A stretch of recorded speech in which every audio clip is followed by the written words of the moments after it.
Did you ever think you'd be going to college here? No, never. Never in many years. Do you remember when you first came to Connecticut?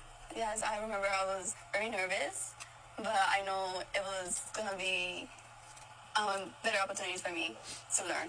But Alicia says those opportunities never came to fruition. Even today, could you read this, or would it take you a long time? It's impossible. I just see these words everywhere. They would just either tell me to sit in a corner and sleep, or just draw pictures, flowers for them. And when she was in high school, she relied on speech-to-text programs and other apps to read and write essays. So, if you had an assignment where you had to write something, you'd open up a document like this and then do what? I would go here to use the text-to-speech. It says dictate. Dictate, yep. I love pizza. This is how you would do your assignments. She said her mother, who does not speak English well, tried to get answers. I'm pausing it real quick because it's not done.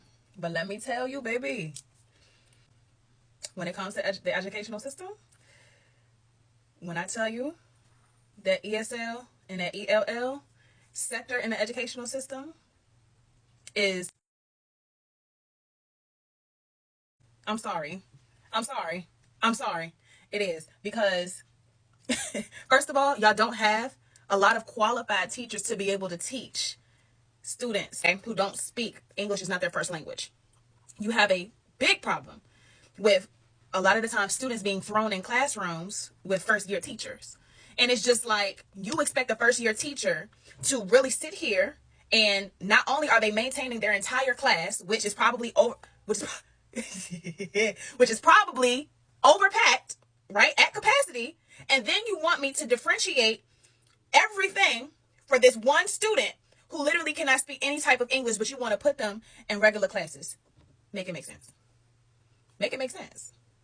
Now, from experience, I can tell you firsthand, anytime that I had a ELL or ESL student, everything is getting translated for them. I have the proof.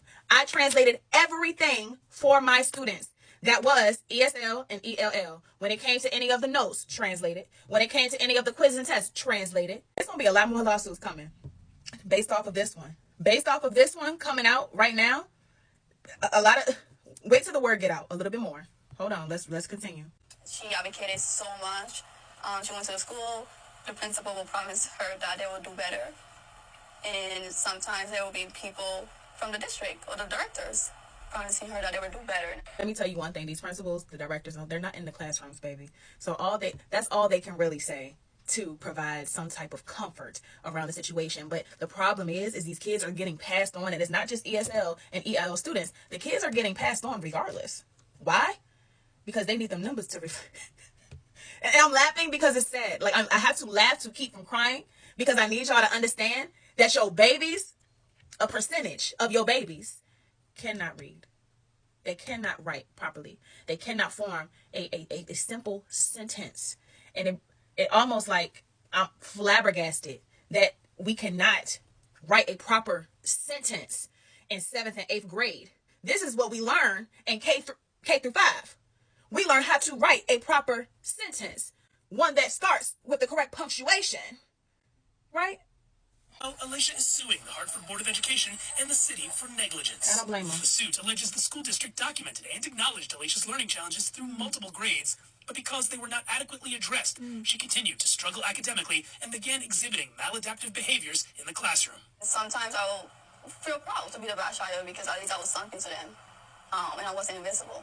While the city of Hartford and an educator named in the suit declined to comment when contacted by CNN, in a statement, Hartford Public Schools wrote, "While Hartford Public Schools cannot comment on pending litigation, we remain deeply committed to meeting the full range of needs our students bring with them when they enter our schools and helping them reach their full potential." All schools are going to say that, baby. All schools are going to say that. But the problem is the little girl is right. The little girl is right. When they are not getting the necessary and adequate education within the school system, when they are not held accountable, and this is when accountability comes into place, because if you're not holding these kids accountable, then they are going to be lazy, right? And when they are lazy and they're still getting passed on, they feel like, oh, well, I ain't got to do nothing. So it is what it is. And then when they reach 18 years old and they end up graduating and they have to go fill out job applications and cannot fill it out because they don't know what they're reading or make it make sense. They get to college and the professor is like, what the hell is this? Where did you graduate from?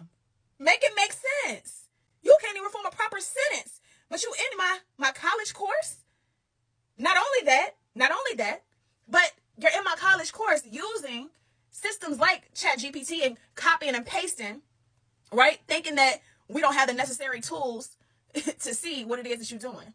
Like that's really you forming those thoughts. You know, they say that the dating pool got piss in it. Baby, the educational system got piss in it. I'm sorry. You do.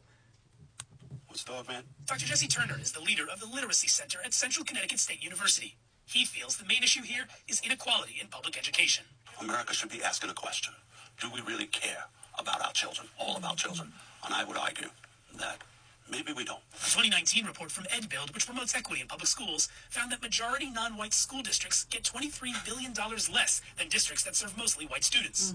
Minority enrollment in Hartford's public schools is at about 90%. The Department of Education's a big con job. Plus, Turner fears a crucial guardrail will be lost if the Trump administration follows through with abolishing the Department of Education. How do I protect the special education children? Who do I go to if I close it down? College has presented its own obstacles, but Alicia says UConn has been accommodating, but she doesn't want any other student to go through what she experienced.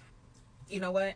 I hate this for this girl. I mean, at least she got into college and they are working with her. But I really feel for her because it really be a lot of the school systems, and by default, because when you're short-staffed, you're understaffed, right? Like it becomes a problem for the students to receive the proper education. There's no way that there should be 30 kids in a classroom and you thinking everybody should be, you know what I'm saying? Like it don't work like that. And I just wish that a lot of school districts understood this. And unfortunately it takes situations like this where people are getting sued for them to put some pushback on it.